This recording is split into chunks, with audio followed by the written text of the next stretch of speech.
Hi, and welcome to the Women Birth Collective's Pregnancy and Postpartum Summit. I'm Melissa Chin Casey, and I'm so excited to talk to Sabrina Dora Lopez today, who is an Ayurvedic practitioner. And Sabrina comes from a long line of healers, medical doctors, therapists, and she found her way to Ayurveda as a way to heal her own body.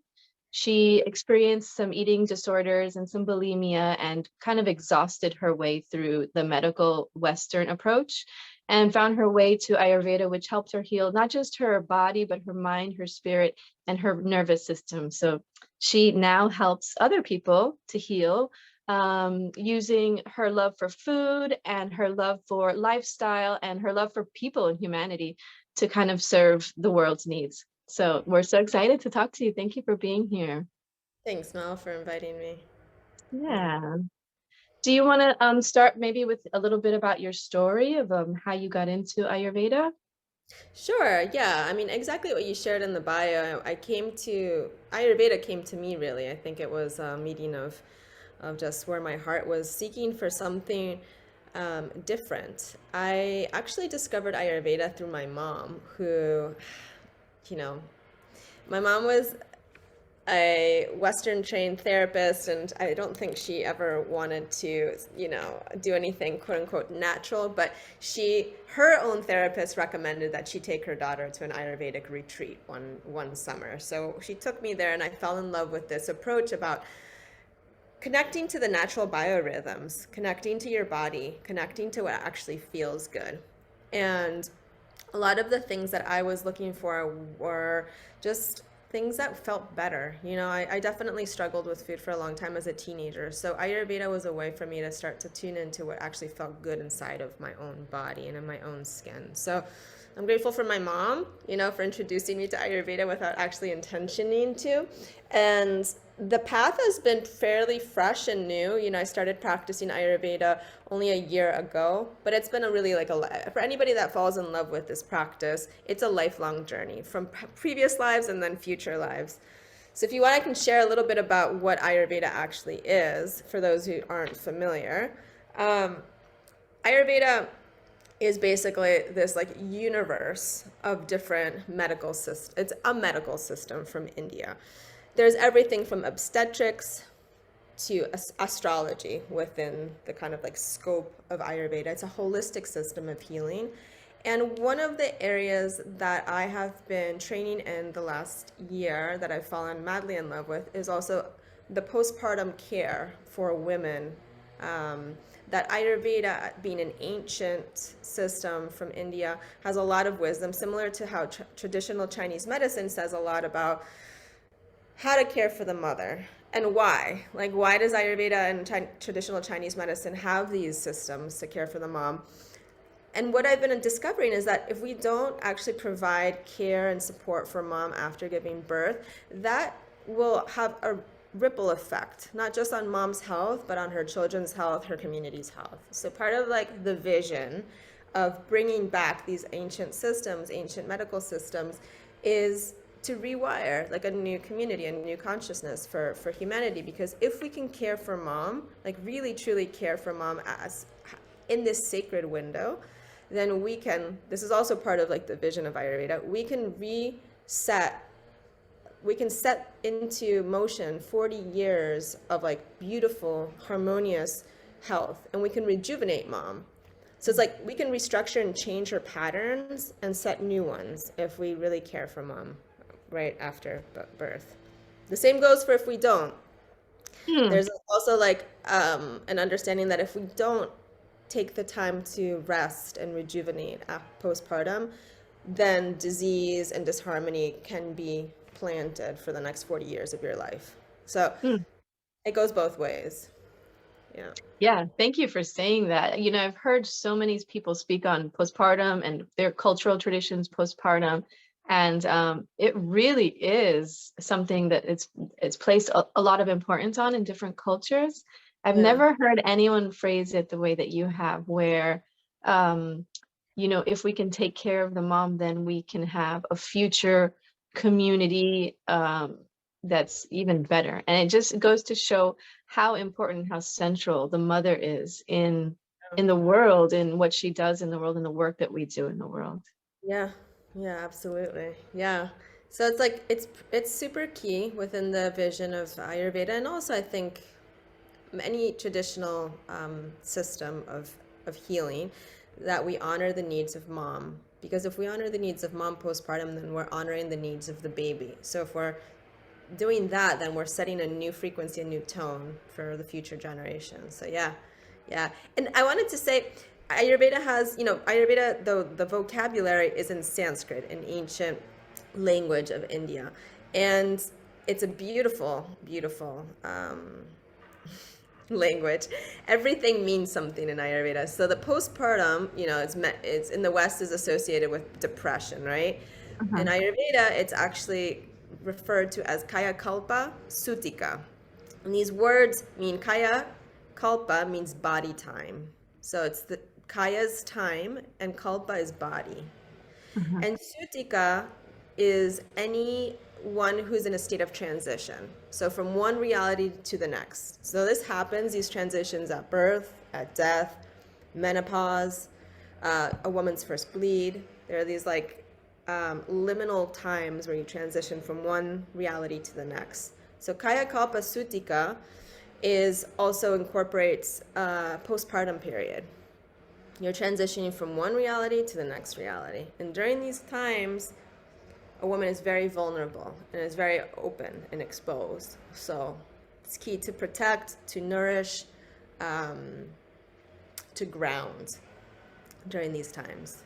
Yeah, it's great that it's referred to as the body's time for transition, because postpartum by definition just means like after you were pregnant, and it's Right. really not what postpartum is. This has a much more Yeah. uh really what it feels like. It's that transition time. Yeah. Yeah. Mm. Um, I'll share some of the kind of what I've been, I mean, you as a mother will know, is that, during this Kaya Kalpa Sutika postpartum, the Mhm. hormones are fluctuating, and the mother has a special access to profound states of bliss. Because this prefrontal cortex, this area that we're making decisions from, has actually been flooded with oxytocin, which is being used for healing and baby bonding. So it's a totally different design that the woman is going through at that time. It's not a time for you to necessarily be making executive decisions at work, but more feeling decisions, intuitive decisions, and less decisions, actually just being. It's a time of being. Mm. Yeah. And Can we explore that a little bit more? The oxytocin is flooding the prefrontal cortex, right? Is that what you said? So that mhm, means, I know oxytocin is a hormone of love, of security, of bonding, like mega bonding. That's really what oxytocin does, right? yeah. Um, so your brain is now being told to really be occupied with those things, bonding, love, creating Limbic. feelings. It's Yeah, from what I understand, and this is definitely not my, like, we could definitely explore this a little bit more scientifically, but from what I Mhm. understand, the limbic brain, which is more the instinctive, primal, quote unquote, brain, Mhm. that's lit. That's more lit during the postpartum period, whereas the prefrontal cortex is a little bit shut down. It's not lit at that time as much because Okay. we're flooded with this feel good, bonding, healing, like instinctual um, chemical messages, and not the like um, get her done, messages that we get from the prefrontal cortex, or like yes this, no this, like the decision making. That's not lit up right now. Yeah, I can tell you that I had an experience during labor that someone offered me water, and my brain was in such an altered state that I couldn't tell if I wanted to say yes or no. I was like, uh, yeah, so That, confused over water, you know? And I ended up saying yes because I was just open, right? And I tell yeah, people that story because I tell them that at some point that's going to happen when you're in the hospital. And if you don't want an epidural, you have to make it known before that point happens, because there's a point where your brain just alters and it's hard to make decisions. right. right? And this is probably a reason why, from kind of a Mhm. more biochemical standpoint. Um, Ayurveda is really, really cool. It's so, so complex and it's also super simple. So like one of the things that I think is interesting as far as like the vision, the perspective is that, there's these three different bioenergies according to Ayurveda that the whole world is made up of, right? One of them is called Vata, that you might have all heard about. Vata, Pitta, Kapha. Vata being air, air and the void space. Pitta being fire, like fire, a little bit of earth, but mostly fiery energy. And then Kapha being earth and water, very like quiet, inward, moist, loving, substantive energy.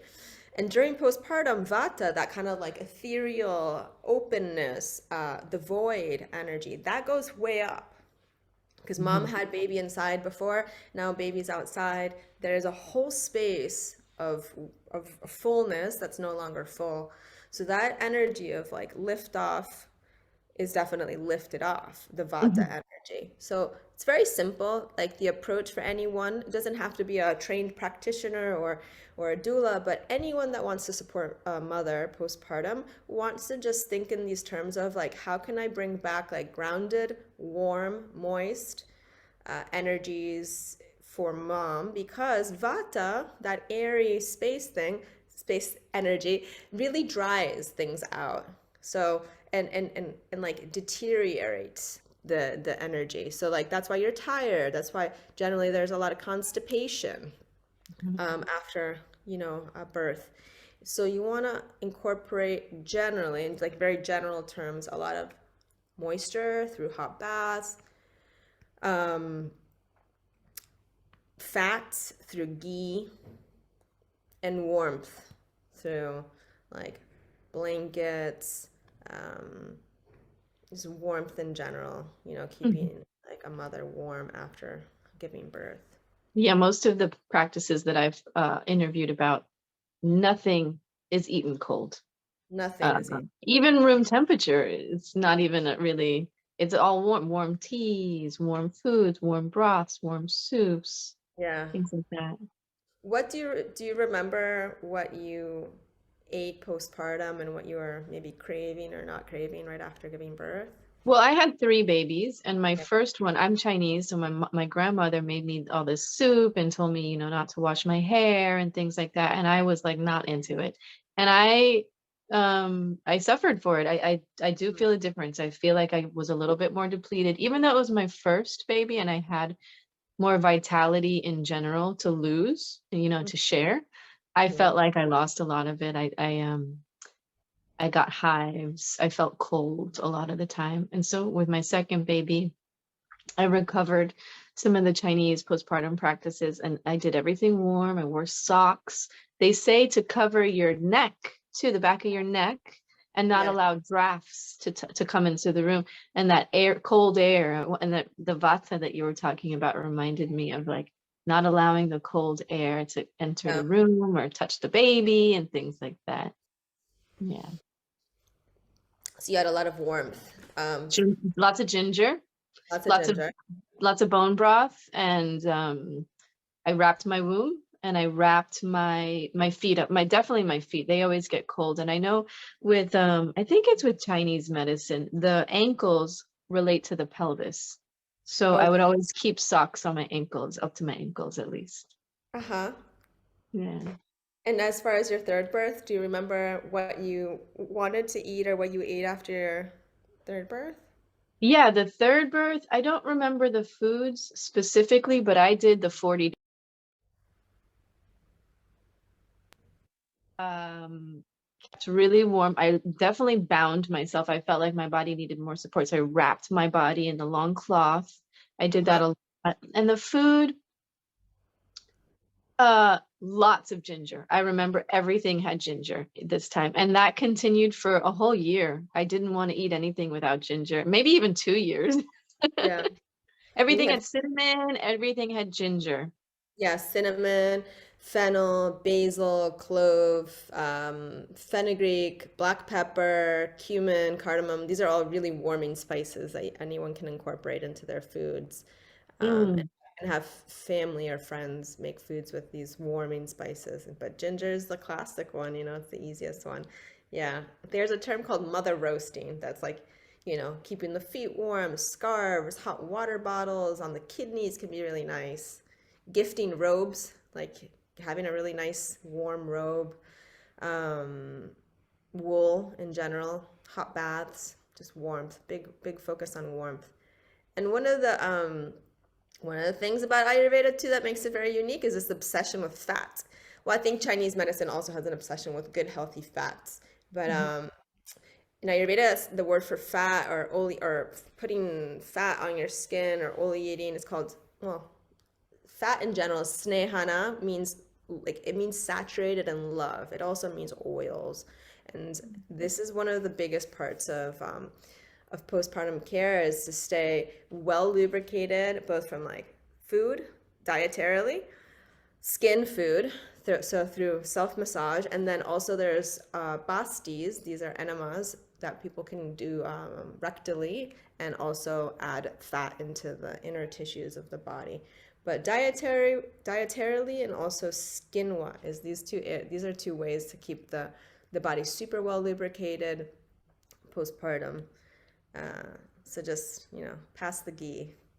Pass the ghee. Pass the Pandit ghee, Bappan please. Yeah, side. Chinese medicine has the ginger and we have the ghee. I mean, we use ginger Nice. too. But like pass the ghee, baby. Yeah. Like you can add up to, a tablespoon or 2 tablespoons of ghee per meal. Just keep your food like well, just a lot of fat. Add the fat to And the food. these three things that you talked about, skin, eating, Yeah. and then basti, are those recommended like always, or is it specific to postpartum? They're recommend these are specific to postpartum. Yeah. Okay. I mean, Okay. generally, we will recommend these approaches of like deep oleation for anybody with a high vata imbalance. So we're already presupposing that there's going to be a high vata um, imbalance postpartum because everything went from growing, fullness, kapha, heavy, full at round to like empty, cold. There's a drying that happens. You've released not just the child but the placenta. So there's a desire, a need to actually add oleation and fat and warmth afterwards. Yeah. So there's a high vata um, imbalance that generally happens postpartum. You can definitely tailor it. Like if you're a pitta woman, um, you might not have as much constipation as a woman who already is inherently more vata, more, are like longer, lankier humans. Those are generally more vata people. So generally they'll have their vata that's their inherent constitution, and then postpartum you have already a really high vata movement. So you got to double down on the oil and the self massage and the self care for a vata woman. Whereas Okay. a kapha woman, women who are more stocky and full and like really like have that like grounded presence and are the mom energy, mom constitution, and they won't necessarily have as much of a difficult time postpartum with dryness or coldness because they already have this kind of like warmth and grounded energy to begin with. Yeah, and it reminds me a little bit of when I was postpartum with my third. I was very connected to gardening, and Uh, I would reflect and see my garden growing, and I would reflect on what my womb was doing, and it kind of uh mirrored each other in the sense of like that earthy, wet sunshine that was needed for the garden to grow. I felt like those were the same elements that my womb needed to repair and rebuild and nourish. And it's kind of what you're saying. Go for the kapha, the earthy, wet, and the fiery, the warmth, right? yeah. Hmm. Exactly. The opposite qualities. Go for the opposite qualities of vata, which is cold and dry and rough. Go for smooth and and and loving and warm and bright energies. Yeah. And I love that you said the oil is for our bodies to rebuild, because oftentimes when we talk about eating lots of good fats in postpartum, we're really speaking to, at least in my experience, I'm speaking to that if you're breastfeeding, you need a lot of good, healthy fats. So Mhm. avocado, coconut oil, things like that. You want to be consuming a lot of oil, but I never framed it in the sense of like, no, this is for you and your body to rebuild. It's great to hear that. Absolutely. Yeah, absolutely. And there's a lot of fears, of like, if I add like 2 tablespoons of fat into my meal, like how am I not going to put on more weight if I've already put on weight with the pregnancy? But the reality is that your body will release any excess fat that's added into your diet. It's not going to absorb it. It's not going to cause weight gain. In fact, it's going to keep your blood sugar levels more stable, and you're going to feel more grounded and more even. And if there's an excess of any dosha, like excess kapha, you've put on weight, the fat will actually push that excess of kapha out of your system. You'll eliminate it. The ghee, the excess fat, which we love ghee, but you can use sesame oil, you can use olive oil, you can use avocado oil. It's like cold pressed, high quality, ideally organic oils are generally the best, and Mhm. ghee. um, these fats will help you actually reset your metabolism and move anything that's been accumulated in your body in terms of like tissue, fat, as a mom that you want to move out. That's so nice to hear, because I have those thoughts too. Like, if I eat that all day, then what's going to happen? My question is this like a theory in Ayurveda, or a viewpoint in Ayurveda, or is there also some like bio physiological evidence that we found in some other, in Western world? Do you know that if I that's think this is more a perspective of Ayurveda, but I think there's some evidence-based, research that can probably demonstrate that if you add in more fat than your body can digest or absorb, you will excrete it. You'll excrete it. And so I wanted to ask you about this Yeah. vata concept, because I think you mentioned to me earlier that vata was also high in pregnancy. Is that true? I believe that vata does increase, yeah, during pregnancy. Yeah. It But I'm it thinking about all of the anxiety and all the headiness that people experience during pregnancy. And yeah. sometimes it's really hard to like come down back into your body with all Mhm. of that. Oh gosh, there's just so much. Even for people who are great at making decisions, it can be easy to get stuck in that heady anxiety feeling. And I bet a lot of these concepts of bringing more kapha and more pitta into their bodies, that can help. Yeah, exactly. Yeah. Self self massage with oil, daily self massage with oil, putting, you know, this is like a jar that I have on my work table. Putting a ton of like sesame oil or grapeseed oil or coconut oil, and just massaging your body every single day, either before or after your shower, massaging your face, your ears, your inner legs, your butt, your neck, your thighs, your calves, your feet, every single inch of your body. That oil will nourish your skin, will be penetrated into the cells of your body. And fat has a way of grounding and evening out energy. So we all have that anxiety, but it definitely spikes at times during pregnancy. So having a lot of oil on your skin will definitely just bring it down a notch, and it really helps. And it's such a beautiful act of self-love. I swear by self massage. I started several years ago, and it's like if I don't do it a few times out a week, I just feel like something is missing at this point. It might take some getting used to, but it's it feels so good, and it's so healthy. And it's just really like makes you feel like a goddess, because we are goddesses, but it really like makes you feel like a goddess, just adding that extra level of like oil. And the oil will absorb, if you feel like oily, it'll absorb. You can put a towel around yourself. Um, there's some things Mhm. that I wrote down, just how much fat are we talking about in terms of like what we want to eat Yeah. postpartum. So 2 to 3 tablespoons per meal for the first few weeks. Um, For any births by cesarean, you can reduce that by half. So just like 1 tablespoon per meal for the first 5 days as the wound heals. Okay. If mom has gallbladder issues, we want to reduce the fat and focus just on skin food, so oil on the skin. Um, Okay. ghee and sesame oil are the most nourishing generally for all of the tissues of the body. And coconut and avocado oil can be really great for moms who are birthing in really tropical climates, like South Florida, where you live. Like sesame oil in July there might be a little bit too heavy, but coconut is a really light oil, so you can add coconut or avocado oil. Mm. Um, And yeah, good. those are regional fats. Isn't that Yeah, interesting? they're regional.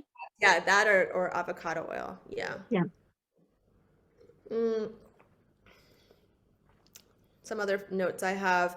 So skin food. I love thinking about self-massage as like skin food. Yeah. So we love to think about the body in like terms of different levels of tissues in Ayurveda.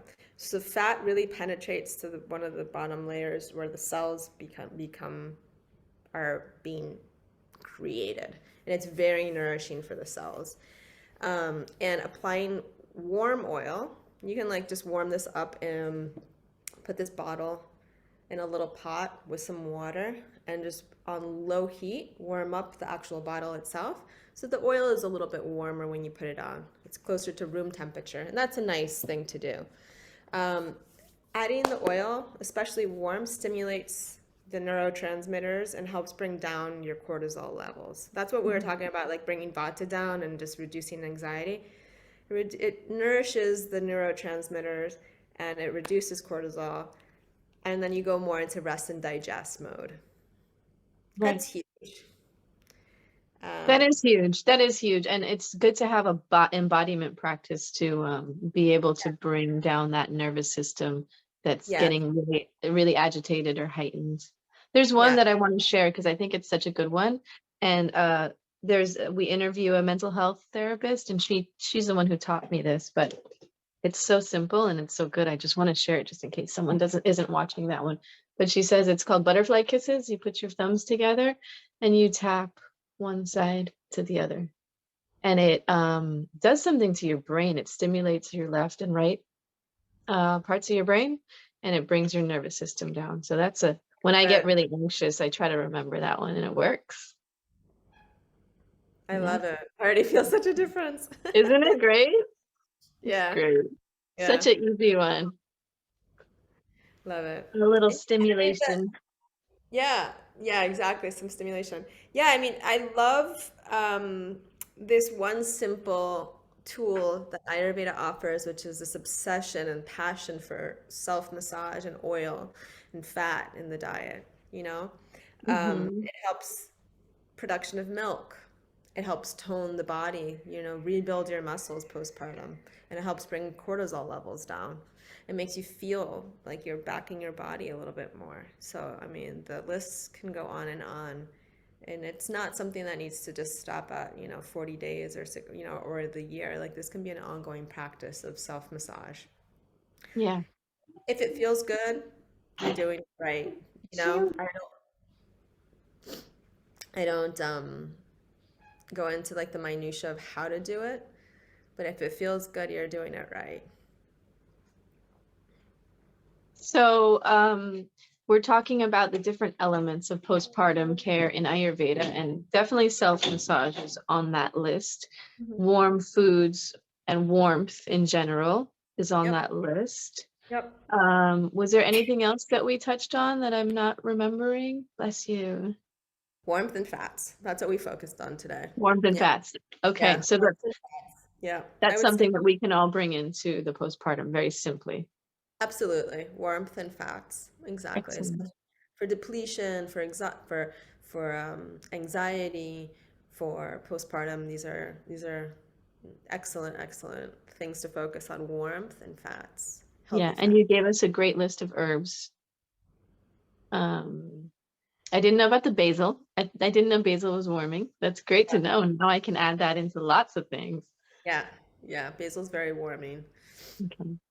Yeah, basil, Um, mhm. cinnamon, cloves, obviously any of the pepper family, ginger. Fenugreek is one of the best herbs to promote breastfeeding. Yep. Yeah. Yep. And I think sage will actually dry up the milk supply. Not dry, I mean, it's not going to dry up, but I think sage is a drying herb, and they say don't take too much because of the milk supply. But it's probably a good one to keep off the list if you're thinking about avoiding that vata, right? That Yeah. drying. Yeah, I think sage is more cooling, but don't quote me on that. I think it's drying. I don't know about cooling, but I think you can almost quote me on the fact that it is drying. I ate some yesterday. It felt kind of drying. Maybe Um, we could just provide a list of, you know, ideal herbs and spices for postpartum. hmm yeah. So we talked about fats, and we talked about how we are concerned about like, oh, I don't want to eat too much fat and then gain too much weight. And I Hmm. was wondering if you had any tips or ideas for those of us who become pregnant and our body starts changing and we start to kind of get a little concerned about what that can mean for not just our health, but the way that we look in the world to other people. So, do you have any tips for getting started with someone who may be a little bit having some eating challenges or weight gain challenges? Like, where can we start?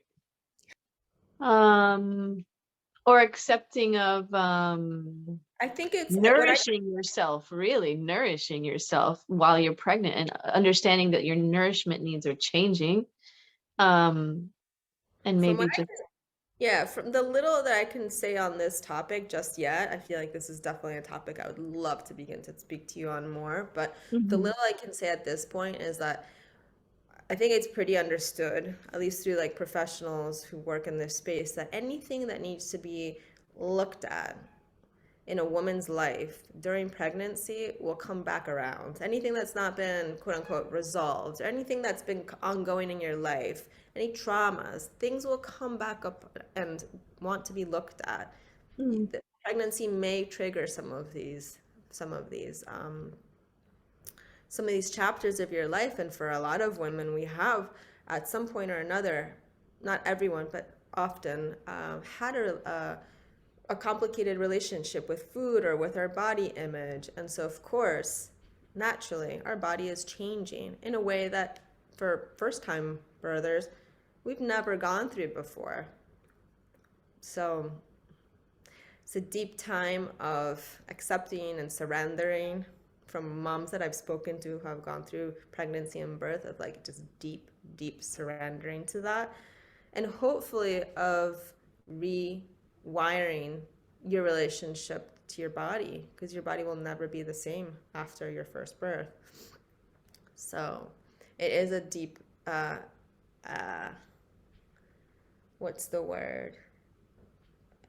It's like a not a just a deep. It's like a phoenix, like just like completely like transformation of your body and of your relationship to your body. So Yeah. Yeah, I often think of pregnancy as transformation, and I was speaking to a midwife who works really, really well with deep trauma. And what she said was, it's not transformation, it's awakening. Because some people can yeah, transform through the pregnancy and they can have a transformational process and like a that. healing process. And Yeah, for others, it's an awakening. It's like it's starting something. But pregnancy is not necessarily the time to resolve all of your issues because you're so right. focused on becoming a great mother, a great parent, and taking care of a new life. And Yeah, awakening is awaken. really, yeah, I across the board. We can all touch on some awakening. Yeah. That makes a lot of sense. I love that. I love when she said that. Yeah. A deep awakening. How was hmm it for you? I mean, in terms of your relationship to your body and Well, I feel like every baby comes with their own needs, and just like you were saying, that oxytocin brain and bonding and being instinctive to the new baby that's in front of you. And so I Mhm, feel like every baby asked for something different. mhm, They knew what they needed. And while I was gestating this baby and thinking about bringing this new life forth, I was also thinking about what I wanted to see in the world and what this baby needed from me to be, raised in the world. And so I feel like there was always some transformation and birthing new ideas, birthing new versions of myself that Yeah. happened with each birth. Yeah. So let's see. Are there any other little topics that you wanted to touch on, or I do have two bonus questions if you Yeah, are go for ready. the questions. I shared what the points I wanted to share on. Okay, excellent. I love them. I think that the not just the points that you gave were very practical, but I think the perspective and the approach of how to view our bodies and really honor that time of um what is it? Body time transformation. How do you say the word? Kayakalpa Sutika, so it's body time. Yeah, from one reality to the next. Body time from one reality to the next. That's beautiful. Yeah. And in my opinion, it happens over the course of at least 3.5 years. Yeah. But does Ayurveda give a certain time period for that? Yeah, so it's 6 weeks is generally like that sacred window, the 42 days. But postpartum care is really, it can be 3 years, it can be a year, it can be, it's really the time that mom feels is necessary to come back, into the modern, more active world. Yeah, and I also want to mention that it can keep going past 3.5 years. I mean, The rest of your life is postpartum. Yeah. the whole rest of your, I work with people kind of understanding their births and healing some of their anxiety and fears, or how that birth has affected them, to present day. And Hmm. so because I'm a midwife, I can kind of understand not just the emotional aspects and the natural processes of what's going on in their mind and body, but I can Uh-huh. also understand clinically what happened in their birth. And so I help people kind of come to an understanding and process some of their emotions and things around that. But I find that work can happen years after, Yeah. 10 years later, 15, 20 years later. And I also have heard the same thing from people who are traditional postpartum workers. So like some Mexican ceremonialists who do the postpartum closing ceremony. Yeah. They say the same thing, that like ideally it happens around 40 days. That postpartum closing ceremony where you close the body and you honor this process that happened. And close meaning, in this abstract sense of closing the Sure. body, right? Sure. Yeah. Um, and she said that, it can happen 20 years later, this postpartum closing ceremony, just having that moment to honor that rite of passage and, Absolutely. that has come to completion. So I guess it's not a closing ceremony, it's more of a completion ceremony. Yeah. Absolutely. And that's a beautiful point. I think that a lot of women might be like, "Oh my God, I didn't give myself this like sacred window time with amazing foods and warmth and it was like a completely different reality." It's never too late to provide that ritual, that sacredness to give yourself a window of time. It can be 10 days, it can be 2 days or 42 days, but a time to honor what you created that period of time. You can always do that, years later. Yeah, absolutely. Hmm. So for one of my bonus questions, Yeah, go ahead. what's your best advice for someone experiencing pregnancy, birth, or postpartum? I mean, I know you've given like so many, but if you can concisely just kind of summarize your best advice. Yeah, keep it simple. Yeah. Keep it simple, in terms of what you're going to eat, how you want to, you know, be at home. Just keep it simple. Keep it simple for yourself and keep it simple for the people around you. Don't overcomplicate things in terms of what, you know, just keep it simple. Excellent. That's such excellent advice. Yeah, yeah. Say that again. I missed the last It's part. flexibility Yeah. for things to, you can have one idea of what you want and need and how the outcome's going to be, but like flexibility around that. Um, Yeah. I love to keep it simple too, because it's like we live in a time of like Pinterest and Instagram and just like it gets so complicated. There's So many ideas, but simple Super is great. fun. Yeah, yeah. And flexibility. Perfect. What's something that we're not told about our bodies? Something they don't tell us about our bodies when it comes to reproduction? Freaking miracle. It's incredible. It's absolutely like it's like absolutely miraculous. And also I really like my dad. He's a doctor, classic like modern doctor. He's also like it's super simple. Two different cells, like in terms of conceptions, like one cell meets another cell and then they make a life. He's like, it's not that complicated. But I think it's miraculous, like that we can that can happen inside of us, and then we grow a being, we like put the being out into the world, we birth the being. It's a freaking miracle. It's a miracle. That's It what is I a think. miracle. Like it's a miracle, like it's incredible, like that women can do that, and also that we can be this container and also generator of life. It's incredible. Yeah, it's reminding me of what you said in the beginning that we can affect our community and our world for 40 years, depending on how we take care of ourselves. And it's such an Yeah. important role, and it's important for us to recognize Yeah. that we need to give that to ourselves so that we have more power and more influence over what we want to see in the world. Exactly. Exactly. Yeah. Yeah. Exactly. Co-create the future we want to have and see. Hmm. Yeah, Day, Louise McDonald Hearn, she's the Bear Clan mama of the Mohawk Nation. She told me Uh-huh. that back in the day, when it was more of like a land-based culture where they were relying on the land, they would um, decide before the next year came up which babies were going to be born in the world and what their role was going to be. And they would Wow. pray for that baby to occupy that role, whether it was like a visionary or a builder or a warrior or, a creator or something. They would pray for that and to see that in Wow. the world. It's really powerful. Wow. That's powerful. Yes. Hmm. Yeah. Hi, well, thank you so much for sharing. It's really, really good to talk with you. Yeah. It's been a pleasure. Do you want to say like where people can get in touch with you if they want to work with you in the future? Absolutely. The easiest way to reach out to me is via my website. It's Vesta, Vesta, Veda, vestaveda.com.